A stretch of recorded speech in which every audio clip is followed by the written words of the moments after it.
Okay. Sexy Beast back in the kitchen. This is Heather with Sexy Beast Catering and Texas Microphones. And what we are going to do today, I've been talking about it for a while, and we're getting around to it, because we are going to make cheese. Never mind, back it up, back the truck up. We're not making cheese. We're making beer, and I got this supplier from our local beer supplier, and this is called Must, I think it is. It's basically everything you need inside of to make your beer, except for it comes in a can and it's already liquefied. So what we're gonna do, if you pop this lid open, which you would need to get a screw, oh, maybe not, it might come off. Oh, there it goes, okay. When you pop it open, you'll see that you have the instructions and you have a packet of yeast. This is beer yeast. It's different. Each yeast is different. That was a beer yeast, and now I gotta get this back on here. That doesn't matter. We're just not gonna do this one right now today. We've already got the other beer yeast, and we've already done the directions. So what we have to do to start with, what we are going to need is we need 4 gallons of water and 2 1/4 pounds of sugar. So to start with, what we do is we're going to go ahead and we're going to pour a gallon of water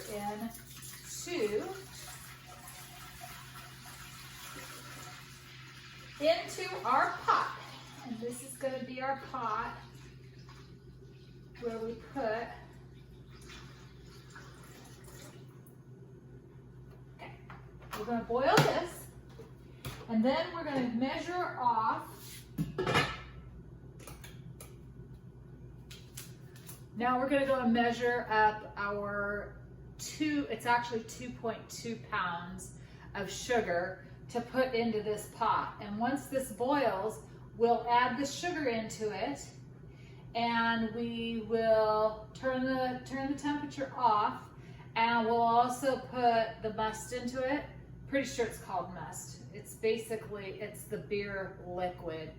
It's everything. It's got the grain in it already, the water in it, and it has been condensed and put into that can. And we just add sugar and water and the yeast, and then we can put it into our containers, and we can let it set for, they say 14 days, we'll probably let it set for 28 days before we bottle it. And then we bottle it and we get beer. Woohoo, we're on our way to the beer making.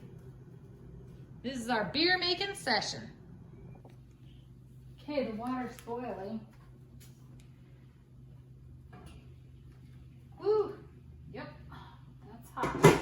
Okay, so I have 2 pounds of brown sugar on this side.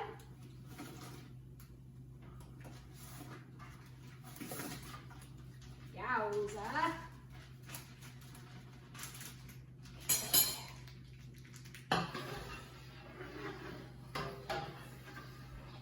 Okay, I want that completely dissolved.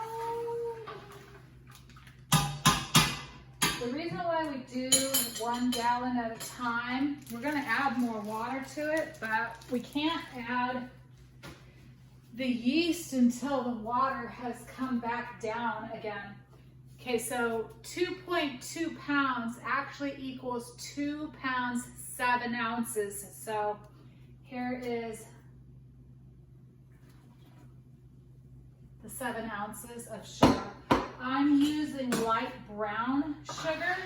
You can use white sugar if you want, but because we're doing a stout, I thought that it would be a good idea to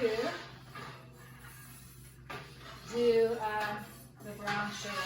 Okay, I've had that can sitting on the side in really super hot water for the last 30 minutes. So now we're going to take that out.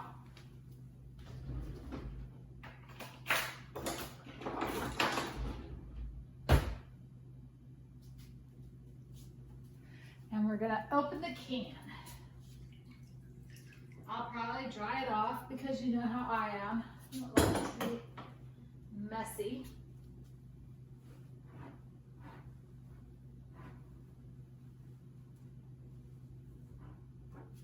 I used to worry about those labels, but you know what?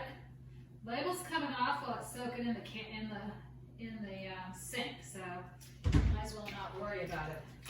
Labels gotta come off no matter what you do. Plus the can's going in the garbage anyways, so it does not matter. You know, we're gonna progress from here to a more complicated beer making. I do actual beer making with grains, doing the whole 10 yards. And so we definitely are going to go ahead and do that eventually. But that has been really warmed up. Uh-oh, here we go. And so now what we're going to do is we're going to open it up. Pour everything in.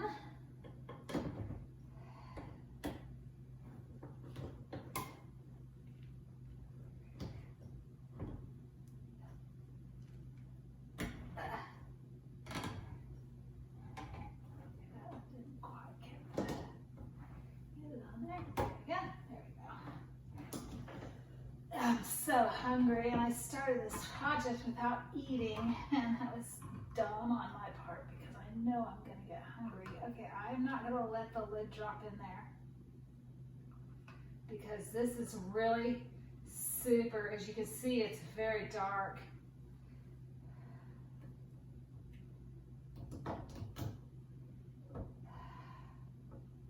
There you go. Okay. So we have this spatula. You can see how it's almost like dark chocolate, right? It's very thick.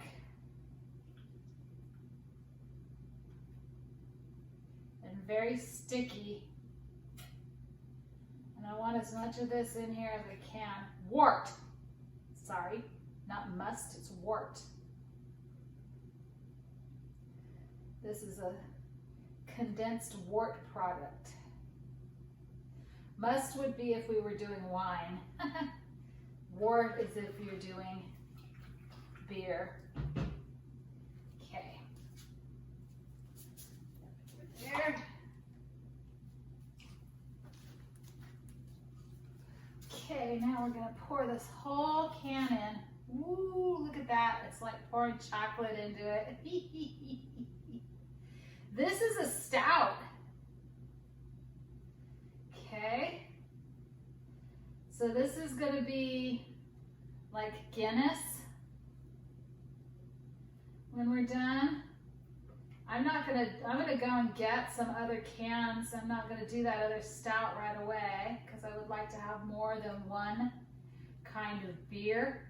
And I would like to have an American lager because an American lager goes in,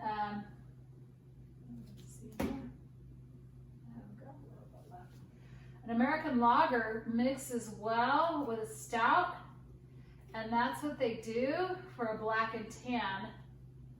You get a stout on the bottom, no, you get a lager on the bottom and a stout on the top to make a black and tan, and it's yummy.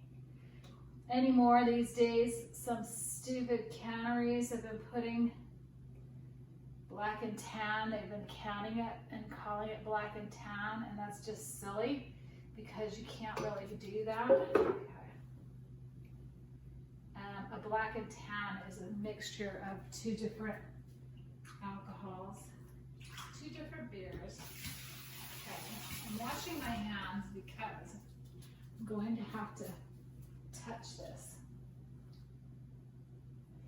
Everything in here at this point is sterile, okay? This thing that I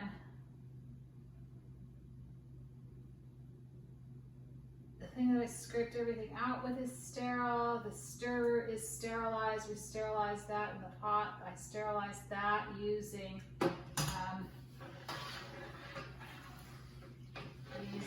our water earlier, right?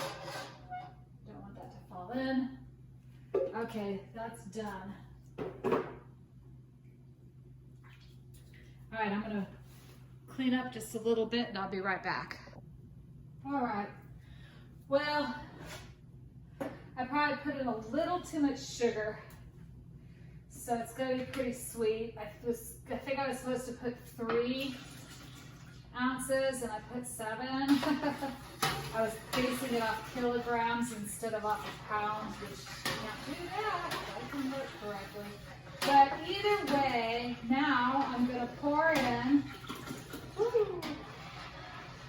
1 more gallon of water. And I'm stirring it as I go. And then a 1/2 gallon of water. Ooh.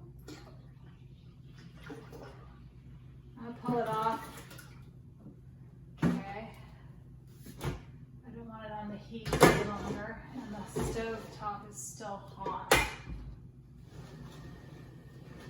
All right.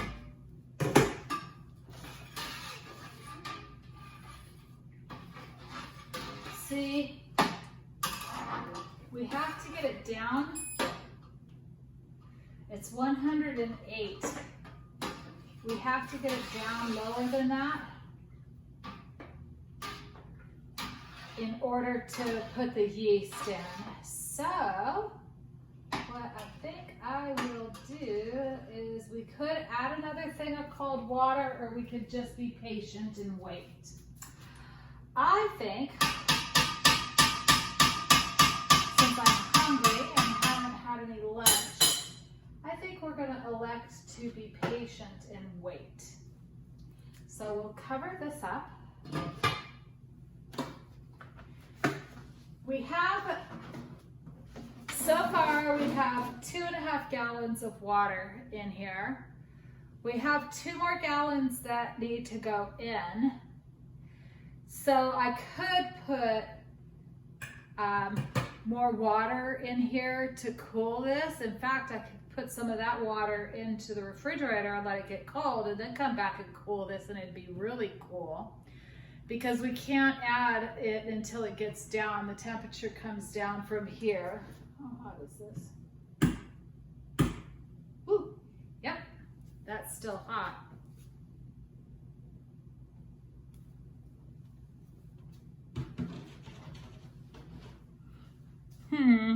My headset just powered itself off. I gotta go find out what's going on. Anyways, we'll be right back. All right. It isn't cooling down fast enough for me.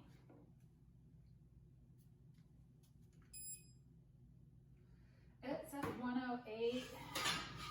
Been sitting here about 30 minutes. I was trying not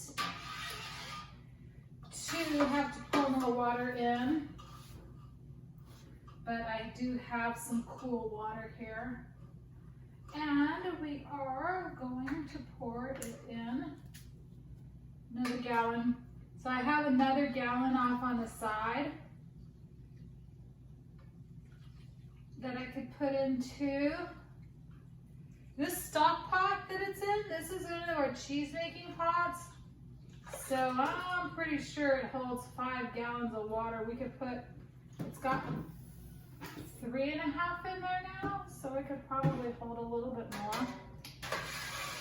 The whole idea for me though was not to put all of the water. I wanted to put a gallon in here and a gallon in there of cold water before I put the yeast in. I usually do the smaller jars. That's why I'm having to do some conversion. That was twice as much as we usually do. It's still at 100 degrees. I am not willing to add that in at 100 degrees. So what I'm gonna do, all right, I'm gonna have to sanitize this. We're gonna have to pull some of this wort out. It has to be down lower than that. I mean, 90 degrees, I'd be like, okay, we can do it. 80 degrees is really where I'd like it to be before I inoculate this thing with yeast. Because, you know, yeasts are time sensitive. They're sensitive to things. So I'm gonna go ahead and sterilize some equipment. Pull some of this wort out. Throw the wort into the refrigerator. And then let it set for a half an hour to an hour, and then it'll cool down. I don't care if it's too cool. No, I do care if it's too cool. It has to be about 80 degrees. It's too cool, the yeast won't start to do anything. It's too hot, it'll kill the yeast. 90 degrees would be okay, you know, but 100 is too high. I don't want to hurt the yeast. So we're gonna cool it off. I'm gonna do, you know, basically I'm gonna do what I always do, which is cheese sanitization. Let that set here for a while.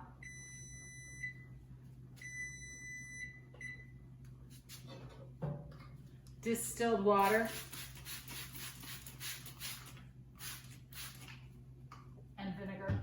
Or the distilled water mixed with vinegar. That's how I sanitize everything that I do with cheese.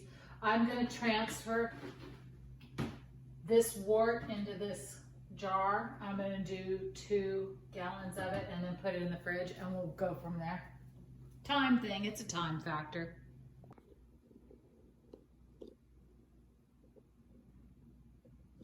There, that seems to be about right.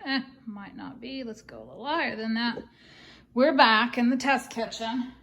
It's been a long day. Shouldn't take this long to make beer.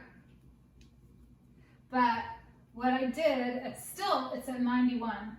Okay, so I mean the temperature inside the house is like 80, 79, something like that. So it's not really encouraging it to cool off. What we did though, I'm not gonna shake that up actually, is remember I put the wort into the refrigerator? Well, this is getting quite chilly now, so I am going to add this in, and this is going to drop the temperature. I could tell you what the temperature of this is. Start bouncing around. 70. Yeah. So once we combine these two, the 90 and the 70, is it going to hit dead spot in the middle? Should be pretty close.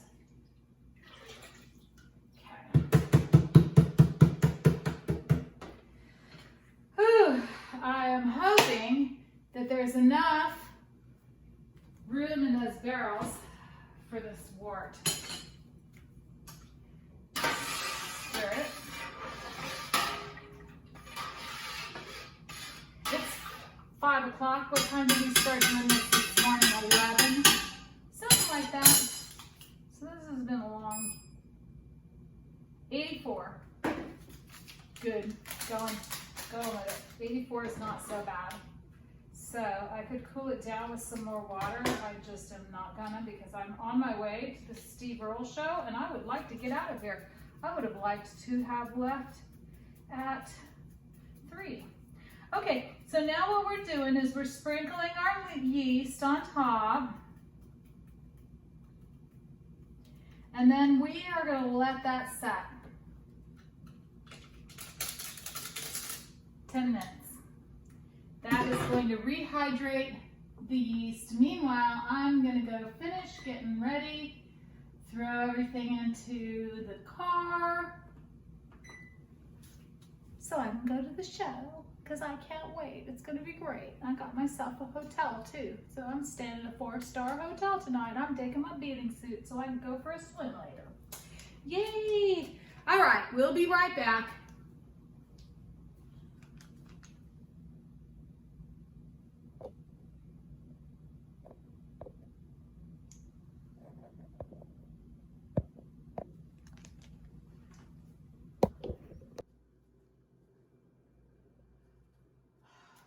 Okay, we have the barrels, right? Now, oh look, the yeast is like almost settled into the bottom. So now I'm going to stir the yeast in. This is not milk, so I'm not as concerned as I was, or I would be with cheese. I just want to make sure it's all incorporated in there well enough so that it can be evenly distributed. We have 2 barrels. I'm going to fill this barrel up to this first ring. Then I'm going to fill the second barrel up to that ring too. And we're going to see how much it takes. Oh goodness, let's not spill it. Oh, like that. I wouldn't care, except for that is definitely sticky. It's sticky, but shit happens. Wouldn't be the first time I've spilled something in the kitchen. Let's just be a little more careful with it. Because I want to leave, I want to get out of here. Okay, let's be more careful this time. Don't let the water rock. It's still leaking. A little bit, but that's we have so much, you know, I'm really not too concerned about it. So you see, I'm going to fill it up to here, I'm going to fill that one up to here. Then we're going to cap it, and we're done at that point, because this can sit, it was saying 14 days. I don't know what I did with the caps. The caps are around here somewhere. Yeah, here we go. So then we'll put the cap on it once we get it filled, and then it will just sit in a darkened area for 14 days, and then we'll test it after 14 days, and then we'll come back and we'll do the bottling. But that's pretty much it. I hope you guys get the gist of how you make beer. This is the short form beer making process. But meanwhile, I'm going to get these poured up, and then I am going to my concert. So this is Heather Hill with Texas Microfarms. We're in the Sexy Beast Test Kitchen today making beer. And now we're done for the day. Peace out, everybody. Happy 4th of July. Yep. Still raining in Texas. Flooding in Germany, but raining in Texas. And so that's fine.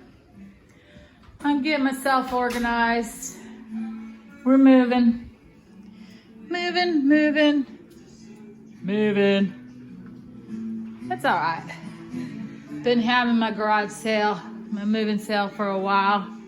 And since it's raining this morning, we're gonna go ahead and bottle up the beer. We can do that. Yesterday we dug out some whey wine. So we gotta filter the whey wine. Look at that. That was a failed experiment. Doesn't matter. We'll bottle up the whey wine. We got bottles out now. That's cold, thank goodness. And you remember a couple weeks ago when we made that beer. That's the beer. So we're gonna bottle that beer up. I'll show some people how we do that. Got Steve Earle in the background, still doing my guitar. Getting better every day. Ha! Bite me. It's gonna be a handheld session, I can tell. I'm gonna set my tripod up in a minute. But this is about the beer. So this is the cooler, all right? Y'all know beer when you, here's my Mr. Beer jug. When you get ready to bottle it, you have to, because it's going to carbonate, right? Has to be, you don't want too much pressure. So I've got these bottles, right? They're squishy bottles. I have my carbonation drops. 1 drop, see that? 1 drop per bottle. That's how we're gonna do it. Or if we've got the bigger bottles, and look at this. I tested this morning. This is just a regular bottle cap. It fits, tested it. So I could use this regular bottle cap on this bottle. So I could save bottle caps now. These are all dry. Okay, sterile, theoretically. Here's a bigger one. See, that's the big bottle. If I use this big bottle, I'm gonna use 2 drops per bottle. But what we're gonna do is we're gonna bottle these in this size, because in one of those cans that I got a few weeks, it was 2 weeks ago, I brewed up two of these kegs. So 2 kegs, the wort, we'll call it. It's wort, I believe, at this point. That was 2 kegs full for $10. Now I'm gonna carbonate it. And here's the thing. I'll drop one of those sugar drops in there. And then it's gonna go into this chili bin and sit on that mat, and then I can close this, right? That keeps it warm. So that's exactly how I did the whey wine. The whey wine was in there for about, ooh, goodness gracious, 3 weeks, probably longer than it needed to be, but it doesn't matter because it's cold now. And I'm gonna test it and see how it tastes. And oh my God, I'll bet there's a lot of alcohol in that whey wine. And that looks really delicious, actually. So we're getting back to, because we gotta move, and if we're moving, we can't be dragging this along. I'd rather drag the chili bin and throw that in the back of the truck. So here we go, bottling up some beer. We're gonna taste it first. All right, we're gonna wrap this together, but look. Okay, I tested these bottles to see which one was which, and if I used this, right, and I pour it into one of the big ones, this size is twice as much. You would not even realize it. This size has got to be like 4 times as much. I'll test it. But I got one in here. I'll wrap this all up, listening to Guy Clark in the background, because, you know, country. So now I'm going to bottle this stuff. Well, went to Jimmy Buffett now. But I wanted to point out, don't forget to test it. Look at that. This is a stout. And look how dark it is. That's good. Let's taste it. Ooh, it's sweet. All right. It's flat. It's flat beer because it's not carbonated yet. But it's going to be good.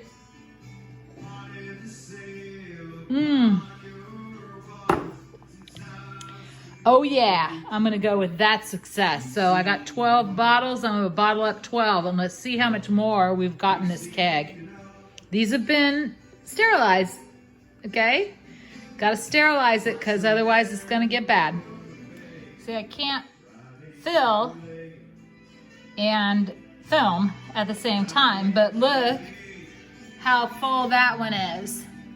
That's about where we're shooting for. About halfway up this bottleneck, because these are gonna expand. These are carbonated, so it's gonna expand and I don't want them blowing up. See, that's about perfect. See that? That'll be perfect. Then we're gonna cap it. So here's the thing. When we're capping it, these will release pressure automatically, but I am not gonna cap it tight because why bother? It's gonna force the carbon dioxide out of the vent. I might have too much in there because look, you can look at the other one. Yeah, this one might be a little too full, so I'm gonna put that one, I'm gonna pour some into here maybe. I'm gonna fill that one in the back a little bit more. I think it'll be okay. Yeah, gotta make sure there's enough room, otherwise they will explode, you know? But these are self-breathing, so it might be okay. I just don't wanna get beer all over the cooler. It's a mess to clean up, and I've had to clean up blown up things before, so it is what it is. Okay, we got 8. Look inside of there. Now I'm not gonna, okay, I'm easily gonna get 24 out of this, maybe even more. I've got 4 more set up, so that's 12, and I got more bottles. So what I'm gonna do is I am gonna start sterilizing this size of bottle. I'll measure it, you know, I can take this and then I can pour in and see how many, because we determined that this gets 2, right? That gets 2. This size gets 1. So if I pour it in, I can see how many sugar drops I'm gonna need to carbonate that. And that's actually a real good beer bottle. It's good though, gonna be tasty.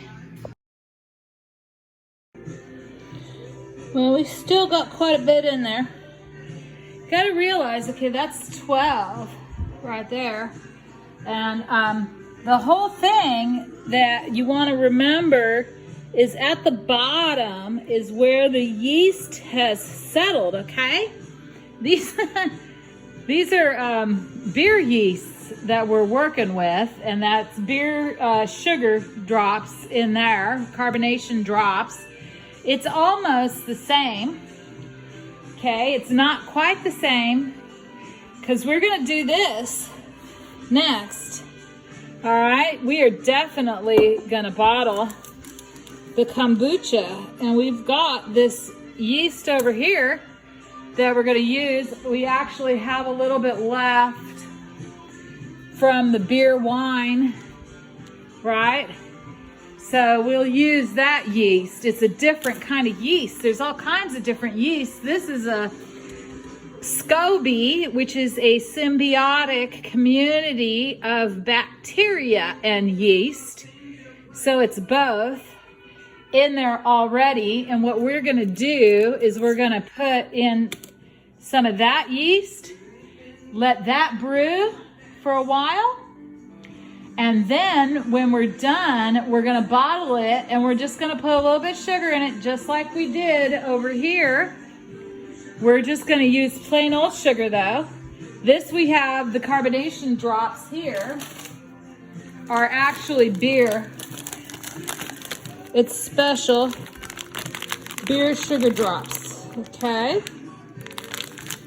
So it's fine. It's a little bit different, you know, look at that. Okay, it's a little bit different. It's just not the plain old sugar off the shelf. But one thing I wanted to notice is, like, you know, it's gonna get on the floor, and it is sticky. Don't kid yourself. It's sticky business making beer. It's basically sugar. Okay? So that's why when you drink beer, you get fat, because beer is nothing but sugar that has been changed into alcohol. Wait, all right, we did it. Okay, guess what? Exactly 2 bottles fits into that size of a beer jug. Exactly 2. So now I know how many drops to put inside of there to get it carbonated. That is awesome to know. All right, now we're gonna let that settle, because honestly, this one is gonna get capped, okay? That's a serious cap right there. These other ones, they have caps, but they aren't gonna explode. I'm gonna tighten them down though, but always test. Look at that. Okay, this is our larger bottle from this one, right? I poured that bottle into that bottle, and look how it is, and it's gonna get filled up to here. So that would not fit. Got my bone broth in the back too. So I'm gonna fill this up to here, and we poured 2 of those inside of there. So I might pop one more in there. I don't know. Nah, I'm thinking I'm gonna have to break up the other ones. Now I'm gonna put 1 extra drop into this one. You know what? I calculate this correctly because I want it to be carbonated and I do not want it to explode. And those bottles, those are exploding bottles. So what I'm gonna do, I'll pop 1 more. There's already 2 in there, so we've got 3 in this bottle. And we're gonna do 2 in the other side and 1 in that little one. So that should be good. Holy cow. So the point is, if you look in here, see the yeast settled at the bottom?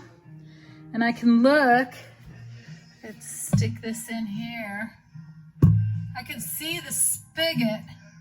This is up now. That is tilted up that high. 2 bucks and a, yeah, that is as high as it's gonna get. And we do not want that yeast getting in here, so we're done. But look at how much we got. We got the big one.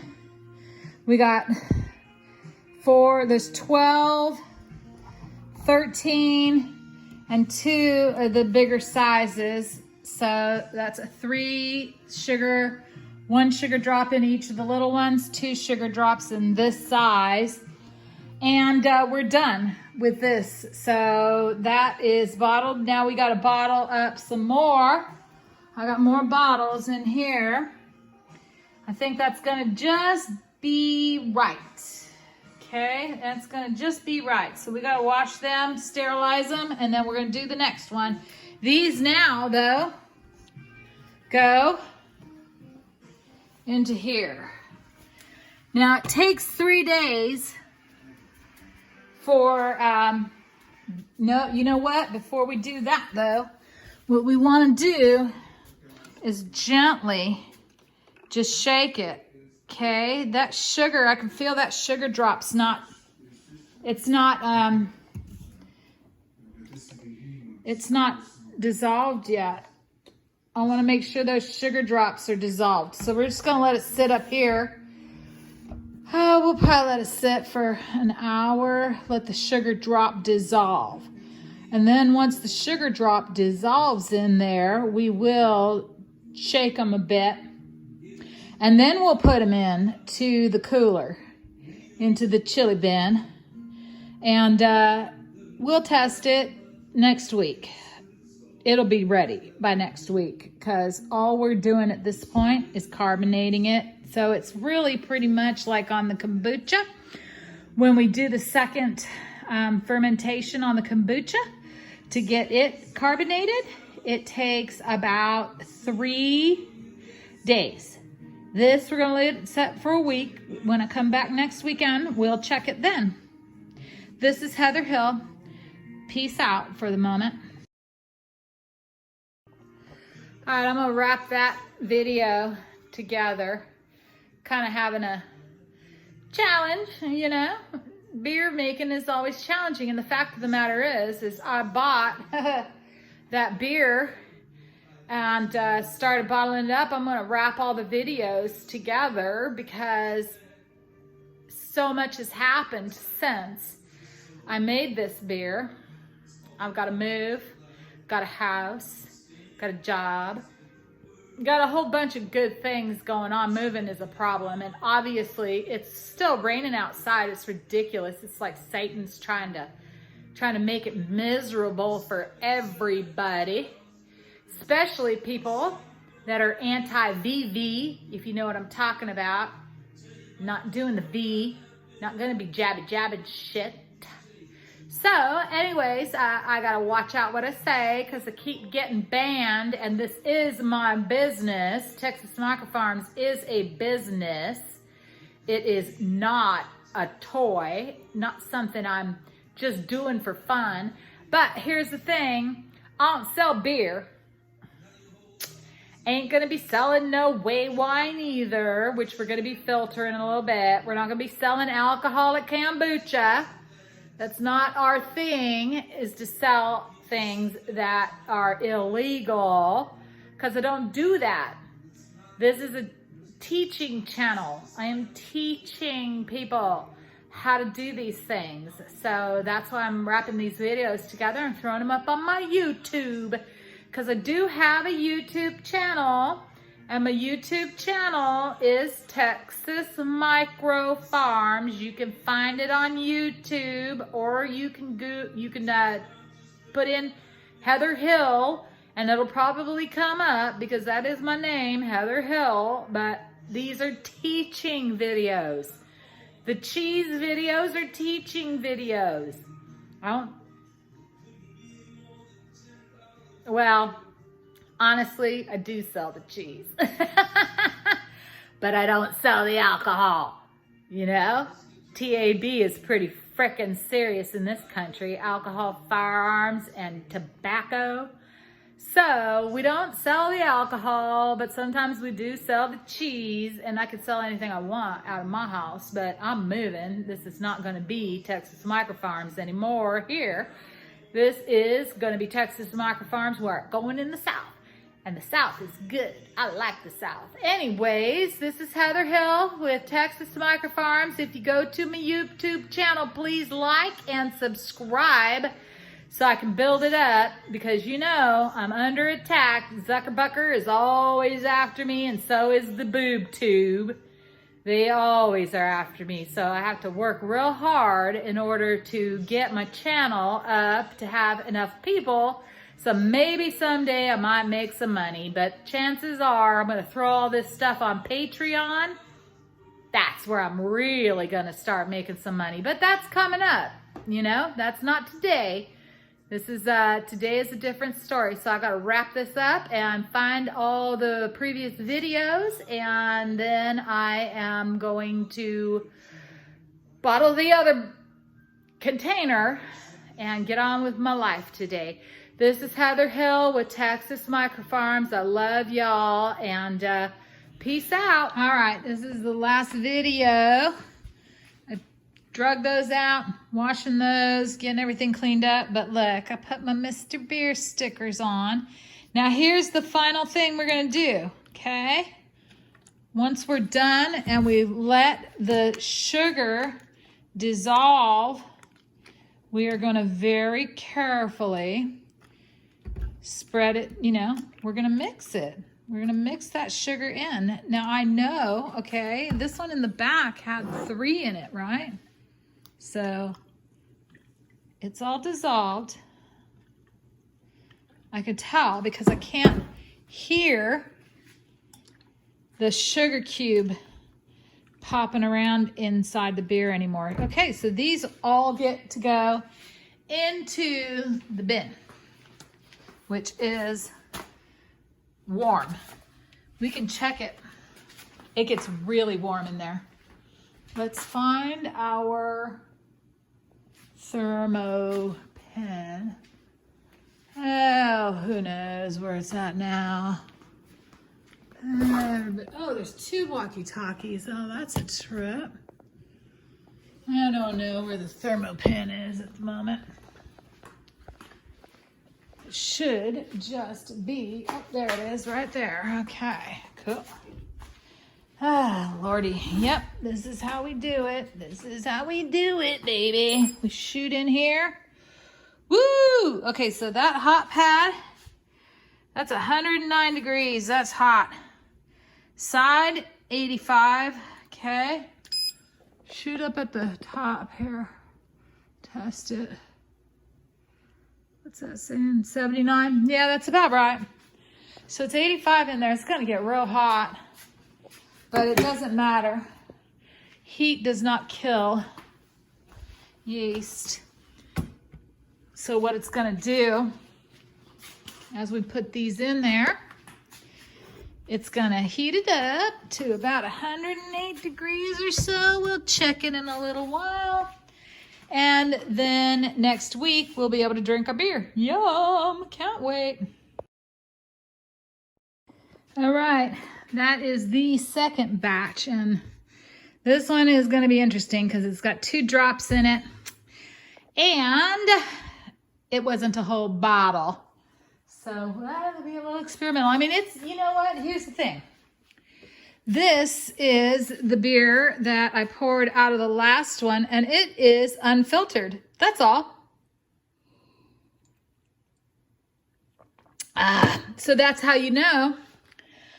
I mean, I'm going to taste that, and that is going to tell me how much of an alcohol is in it. Okay, it's going to get more alcoholic when it does the carbonation too, because it's going to carbonate, and not only is it going to carbonate, but it is also, there's yeast and everything kind of a little bit still in there. They're just floating around, and it will filter down to the bottom. And we'll be able to see the yeast at the bottom. I'm just waiting for these to settle. And then I think I'm going to put my beer labels on again too. But I also wanted to let everybody know, you do have to sanitize this stuff, okay? If you don't know what you're doing, you're going to ruin your beer by having other yeasts get infected into the beer, and you can't get away from it. So you will always use this no rinse cleaner, and you're going to mix a batch of this up, and you're going to use it inside of your tub to get rid of any yeast and clean this really well. And then you're going to do the same with the bottles before you bottle it. I didn't show that part, but you do have to do it. So I'm going to put the labels on and then look at how much we've got in there now. Those are just going to fit. And then we're going to roll it out someplace else. You know, it's going to be in there for a week. And then when we're done, we can refrigerate these and put them into the beer fridge, and they'll be ready to drink. Yay! This is Heather with Texas Microfarms. Peace out.